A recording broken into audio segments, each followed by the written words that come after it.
मोहम्मद गोरी हिंदुस्तान पर चढ़ाई करता रहा। कितने प्रयास के बाद हिंदुस्तान में घुस पाया हो बताइए कुछ? कितने प्रयास के बाद?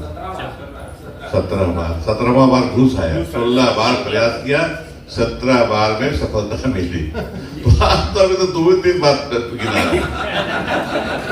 मत होइए, निराश नहीं होना है, फ्रस्ट्रेटेड नहीं होना है, निराश नहीं होना है।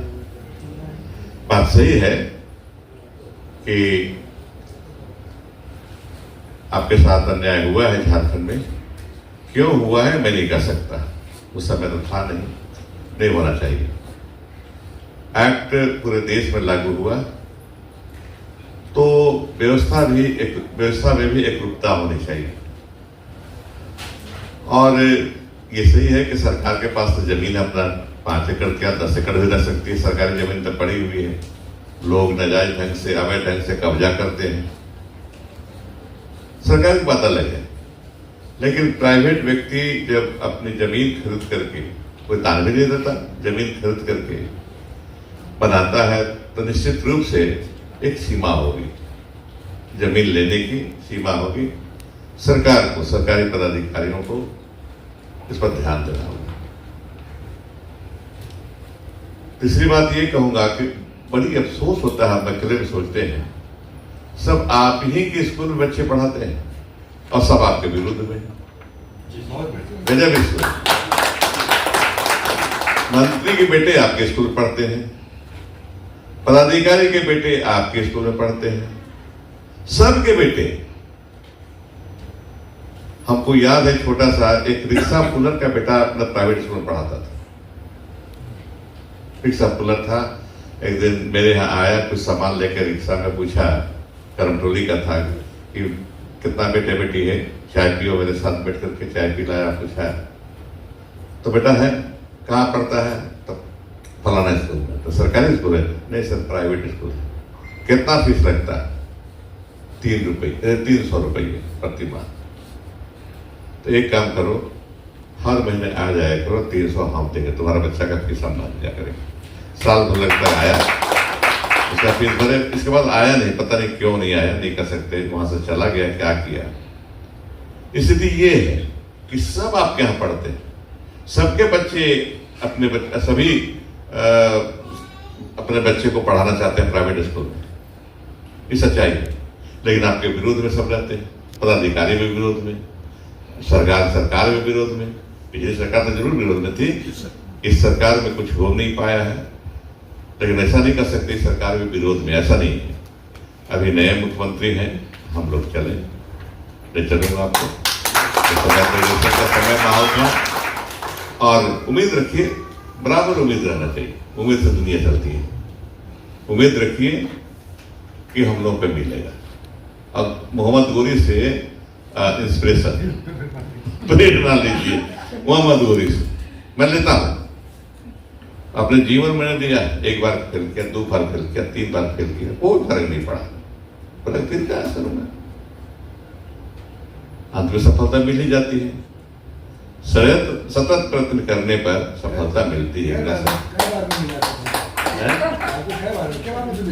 नहीं, हमको मिल जाता है वो अलग चीज है, लेकिन खाली पढ़ाई पर नहीं, नौकरी पर नहीं ना है, और भी चीजें होती हैं। व्यवहारिक जीवन में प्रयत्न करता रहता हूँ। पहले बार में मिल गया है, चुनाव में फिर पहले। हाँ वो तो पहले वो सब उस बहाने में ऊपर वाला मेहरबान रहा होगा, उस पर कुछ नहीं बोलूंगा। लेकिन ये सब बातें हैं, हमको निराश नहीं होना है। और राजनीति में रहूंगा ही, पद में रहूं नहीं रहूं, मैं आपके साथ हूं, सदैव आपके साथ, मैं आपकी अगुवाई करूंगा। अभी उम्मीद तो करता हूं किसी समय हो जाएगा, 4-5 महीने के अंदर हो जाएगा, नहीं हुआ तो मैं आपकी अगुवाई करूंगा, अपने प्रभाव का इस्तेमाल करूंगा आपके हित में। आपको ज्यादा कुछ बोलना नहीं, आप सुन रहा था, आप सुनने उधर बैठने में ज्यादा अच्छा होता है ना, ज्यादा अच्छा होता है, बढ़िया से सुनता है आदमी, यहाँ बोलना होता है। छोटी सी बात मैंने कहा कि ये दीप प्रज्वलन जो हुआ बीच में शुरू में होना चाहिए था, ये रिवाज है, वैसा नहीं है कि कभी भी हो सकता है। ऐसे एक जगह गए तो लास्ट में किया, अंधेरा हो रहा था कि ठीक है बढ़िया कर रहे हो, अंधेरा दूर कर रहे हो उससे। बच्चों को भी शिक्षा देना है, खुद में दिया बनो। आप पढ़े होंगे, आप लोग भी, मैं भी पढ़ा हूं। महात्मा बुद्ध का अंतिम समय आ गया तो उनके प्रधान से आनंद, उनका भाई भी थे, गए रोते हुए कि शास्त्रा मैंने टीचर। महात्मा बुद्ध को भगवान कहते हैं हम लोग, लेकिन जिस समय थे उस समय शास्त्रा उनका नाम था, शास्त्रा बोलते थे, टीचर। वो शिक्षक थे, सबको शिक्षा देते थे। तो शास्त्रा आप चले जाएंगे तो हमारा रास्ता कौन बताएगा? एक शब्द उन्होंने कहा, अपो दीपो भव, अपना दीपक आप बनो। अपने से तो यही है अपो दीपो भव। अपो दीपो भव का शिक्षा आप भी अपने बच्चों को दीजिए, अपने जीवन में उतारिए और बच्चों को भी दीजिए। घबराओ नहीं, अपना दिया खुद बनो। संस्था के अध्यक्ष आलोक जी को, उनके साथी किशोर जी, छोटू जी को, पिल्ले साहब को, सबको बहुत बहुत धन्यवाद। और मेरी शुभकामना रहेगी कि आगे भी आप यही काम करें। अभी छात्रों को सम्मानित करना है, मैं रहूंगा उसमें, जगह जगह घूम के करेंगे हम लोग, जैसे पिछले बार किए थे उसी तरह से। आप में चमक आती है, लोग जानते हैं कि पासवा क्या है और क्या किस तरह से पढ़ना केवल पढ़ाती है। जो परीक्षा में सफल बच्चे होते हैं उनको सम्मानित करने का भी काम पासवा द्वारा किया जाता है। ये अच्छी चीज है, बहुत बहुत धन्यवाद। हम यहाँ से उन निजी विद्यालयों के प्रति धन्यवाद प्रस्ताव पारित करते हैं जो इस लोकतंत्र की बहाली में अपनी भूमिका सुनिश्चित करते हैं। हम इस बात के लिए भी धन्यवाद देते हैं अपने निजी विद्यालयों को कि सरकार के हर इवेंट को, निजी विद्यालय यूपीएससी का एग्जामिनेशन हो, जेपीएससी का एग्जामिनेशन हो, हर एग्जामिनेशन को कंडक्ट कराता है। सरकारी स्कूल में संसाधन कहाँ है? सरकारी स्कूल में जाएगा तो खिड़की खुला हुआ, उधर से छुटका लेके आ जाएगा। छत के ऊपर से है तो उधर से मोबाइल से बता देगा, देखो ए फॉर एप्पल लिख दो उसमें कॉपी में।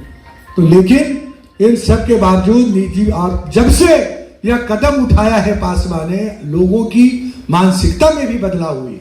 कल तक जो लोग निजी विद्यालयों को दोहन का केंद्र बिंदु समझते थे, आज उनके ये एक धीरे धीरे करत अभ्यास के उनकी मानसिकता में बदलाव हुआ है कि नहीं, निजी विद्यालयों का ऐसा मानसिकता नहीं है कि वो आपका कितना पैसा आप देते, 300, 400, 500, 1000 रुपया देते।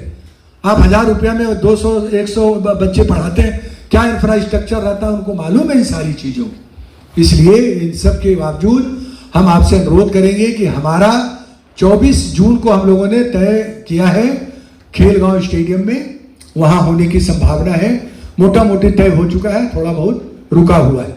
हर जिले में आपको भी जो है ये शिक्षक सम्मान समारोह आयोजित करना है। जितना जिला यहाँ पर है उतना तो है, जो नहीं आए उनको हम लोग बाद में देंगे। हम पासवा के उन तमाम वॉलंटियर्स को जो पढ़ते भी हैं, पढ़ाते भी हैं और हमारा साथ भी निभाते हैं, ये सब बच्चे हमारे सबसे होनहार हैं। और इन लोगों के लिए मैं आप लोगों की ओर से जोरदार तालियां चाहूँगा, इनका हौसला चाहूँगा। ये सभी हमारे बहुत प्रिय हैं और इनके माध्यम से हम अपने हर कार्यक्रम को क्रियान्वित करते हैं, हर मूवमेंट को ये इम्प्लीमेंट करते हैं। इसलिए इन्हीं शब्दों के साथ आपका इस स्टेट कॉन्फ्रेंस में गंभीरता से आना, हमारी बातों को एक दूसरों के साथ इंटरेक्ट करना और भावी योजनाओं को लेकर आगे बढ़ने जो डिस्कशन पैनल में हम लोगों ने लिया है उसको कहीं और करें चाहे नहीं करें, हम अपने निजी विद्यालयों में जरूर क्रियान्वित करें ताकि एक संदेश यहाँ से जाए कि निजी विद्यालयों ने इन सामाजिक सरोकार से जुड़े हुए मुद्दों को भी आगे लेकर चलने का निर्णय लिया है। इसके अलावा और भी कई कार्यक्रम है। रोड सेफ्टी एक बड़ा मूवमेंट है जहां बच्चे दबाव डालते हैं अपने पिता माता पिता के ऊपर कि मुझे बाइक चाहिए, और उस बाइक के माध्यम से लोग बच्चे जो है वो दुर्घटना के शिकार होते हैं।